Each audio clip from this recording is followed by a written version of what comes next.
When I was 12 years old, my mom had just started trusting me enough to stay home by myself. We lived in a quiet little town, a peaceful place with winding tree-lined streets, spacious lawns, friendly neighbors, and a small, charming downtown filled with family-run shops and cozy restaurants. The kind of place where you didn't have to worry about locking your door during the day, and walking alone at night wasn't considered dangerous. That summer evening, my parents had plans with their friends and decided to leave me home alone. For the first time overnight, my older sister was away at a friend's house, and since my grandparents used to watch us but were out of town, my parents figured I was old enough to handle it. I was excited, honestly. They left me $20 to order dinner and reminded me to put the leftovers in the fridge. The plan for the night: video games, soda, and pizza heaven for a 12-year-old. I was deep into a PlayStation 2 game, an old James Bond's title called Nightfire. I'd already played it through twice, but it was still fun. I took a break and decided it was time to order pizza from Joni's, a local spot we loved that had since closed down. I ordered a plain cheese pizza, planning to scarf down at least 3 slices. About 30 minutes later, the doorbell rang. Ran downstairs, grabbing the $20 my parents had left me. I opened the door to find a man probably in his mid-30s with a long, scraggly beard and wire-framed glasses. He wore a black trucker hat and a worn-out black jacket despite the warm weather. He looked off. Still, I gave him the $20 and asked for the correct change. As he handed over the pizza box and the change, he glanced past me into the house. "Home alone tonight?" he asked casually. Immediately, my stomach dropped. The way he asked didn't feel friendly, it felt invasive. My mom had always warned me about questions like that. I quickly replied, "Nah, my dad's just in the backyard with our dog." The man didn't say anything. He just looked at me for a moment, then turned and walked down the steps without another word. I locked the door immediately. I ate in the kitchen, saving a few slices in foil like my mom asked, then went back to my room. I switched to another game, Agent Under Fire. Hours passed. It was around 11 p.m. when the doorbell rang again, assuming my parents were back early. I jogged to the front door and called out, "Mom, Dad," but it wasn't their voice that responded. A man's voice, gruff and unfamiliar, replied, "Hey, I need help. Can I use your phone?" I froze. My heart skipped a beat. I didn't recognize the voice. It wasn't a neighbor. I didn't even know any grown men who sounded like that. I backed away from the door and asked, "Who is this?" The man repeated, "I just need to use your phone, please." I didn't answer. I backed away and ran upstairs, scared out of my mind. I peeked down from the staircase, which looked directly at the front door, and that's when I heard him again. "Wait, please. I need help." He had seen me. He was watching through the window in the door. I could see his silhouette now, standing motionless. I ran into my parents' bedroom and grabbed the cordless phone. My hands were shaking as I dialed my mom's cell.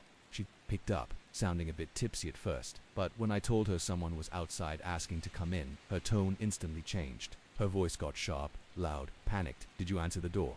Did you let him see you?" she asked. "Yes," I whispered, heart pounding. "He knows I'm here." My mom went quiet for a second. Then she asked, "Did anyone know you were going to be home alone tonight?" I paused, then it hit me.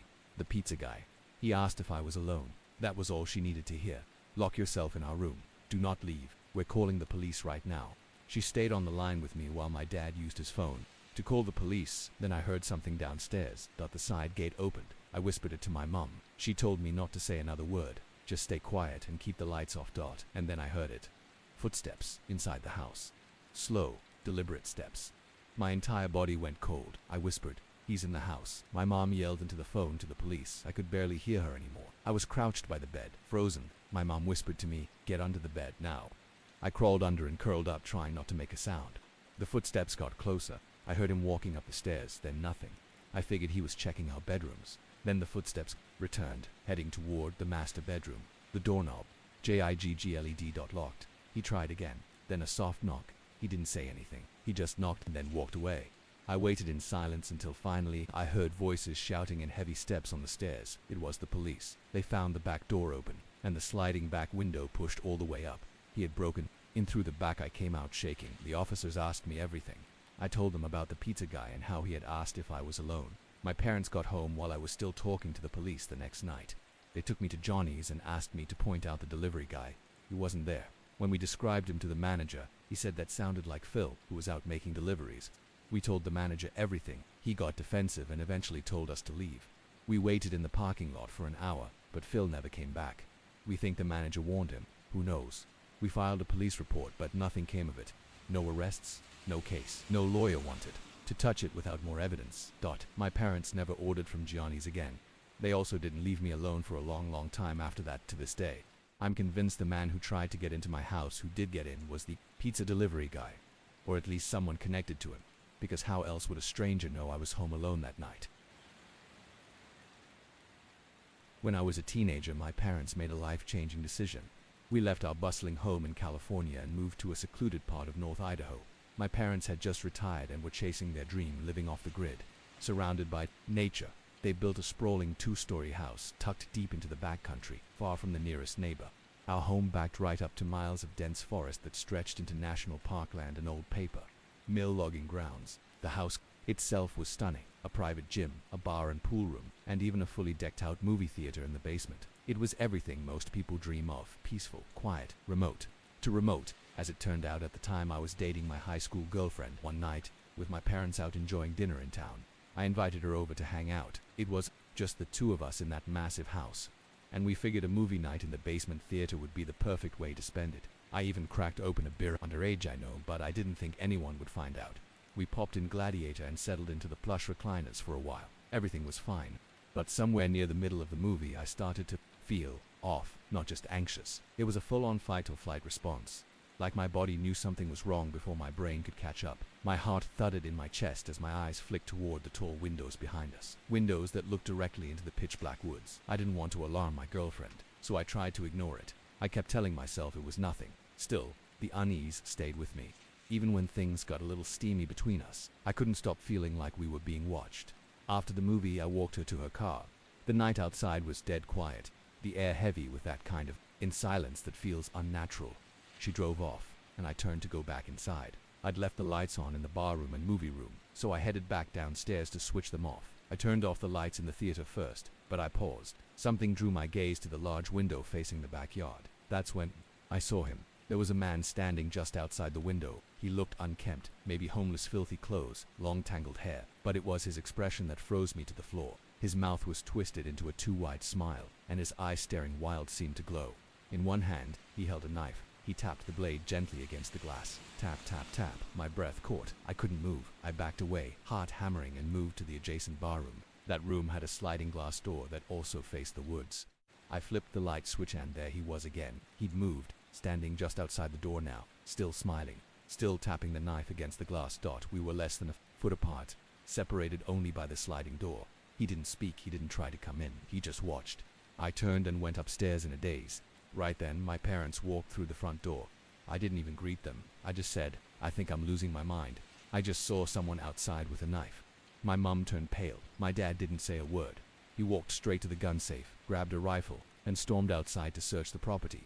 I asked my mom what was going on, and she hesitated. Then, she said, "There have been a few break-ins in the area. Someone's been spotted wandering the woods, the man you described. He sounds exactly like him." The police were called. They didn't find anything, no footprints, no signs of forced entry, just cold woods and silence. But that wasn't the end.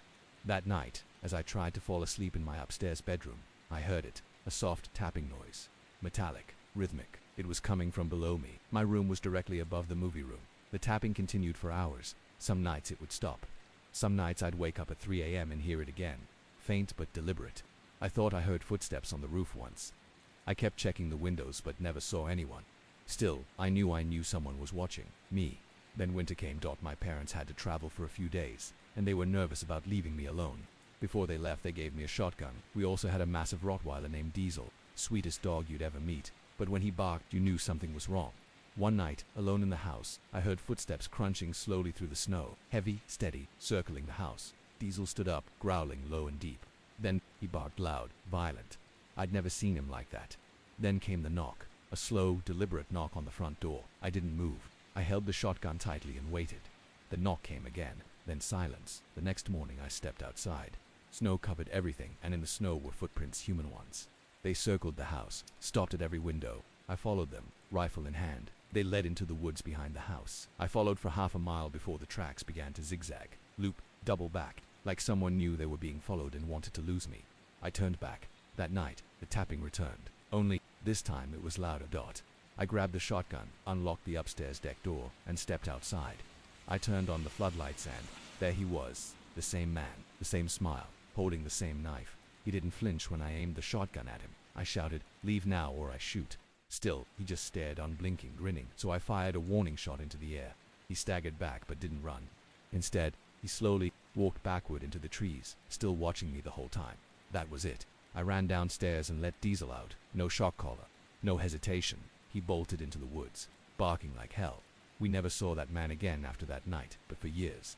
I would still wake in the middle of the night, expecting to hear that same soft tapping on the glass. And sometimes, I swear I still do. It was spring break during my second year of college. My friends and I, 6 of us total: Brandon, Kyle, Logan, Emily, Natalie, and me, decided to rent a cabin deep in rural South Carolina to get away from everything. No school, no stress, no phones, just a few days of freedom. It was supposed to be a laid-back getaway, too much alcohol, loud music, and the kind of stories you laugh about for years after. The cabin rental was suspiciously cheap. It was 2 stories with a wrap porch, 2 bathrooms, and listed as being on private land near a lake. As we drove deeper into the forest, the GPS dropped out an hour before we arrived. The final stretch of road was little more than a dirt path, barely wide enough for 1 car. The trees closed in on us, pressing tighter the farther we went. When we finally pulled up, we were quiet. The cabin didn't look anything like the photos. It was older, more run down. The windows were cloudy with grime, and the porch sagged slightly on one end. Outside, the air smelled like rotting leaves and wet wood. Still, we joked about it. Adds character, someone said. We unpacked and started drinking. By 7 p.m. that first night was pretty typical: grilling on the porch, blasting music from a speaker, card games, and more beer than we needed. By 11 o'clock it was cold, and we all headed inside. That's when I really noticed how dark it was out there. Not just nighttime dark, complete black. The porch light barely reached the edge of the steps. No wind, no insects, no noise, just silence. We all crashed around 2 a.m. I had a room on the ground floor, small and square with 1 window looking directly into the woods.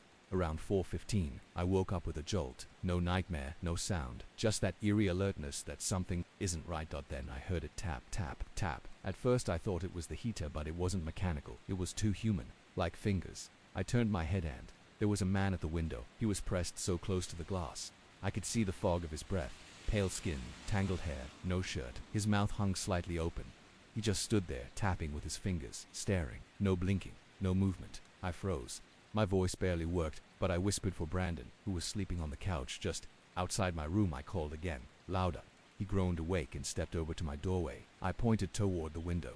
He looked, his eyes widened. He ran to the light switch, flicked on the porch light, and sprinted outside. The man was gone. We all got up, and panic spread fast.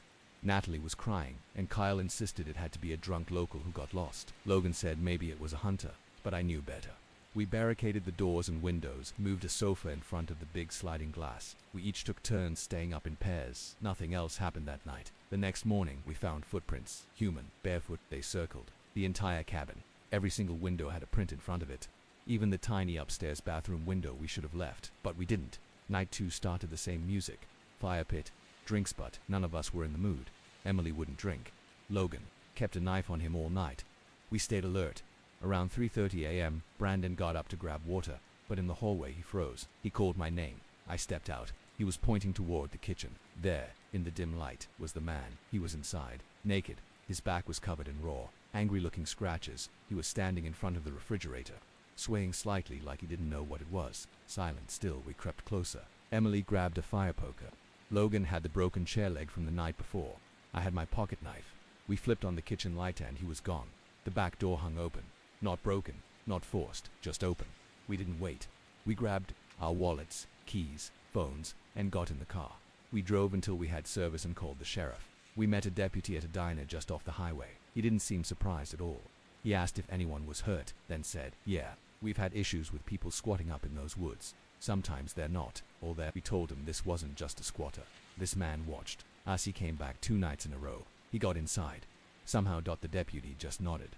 When we mentioned the cabin owner, something flickered in his expression, like he recognized the name but didn't want to admit it. The rental listing disappeared. A few days later, gone from every site. No follow-up, no refund, no explanation. But I still remember that face, how he stared at me through the window. That first night, wide-eyed, almost smiling, like he was waiting. None of us talk much about the trip anymore. We still keep in touch, but not a single one of us has been back to South Carolina. And I don't think we ever will.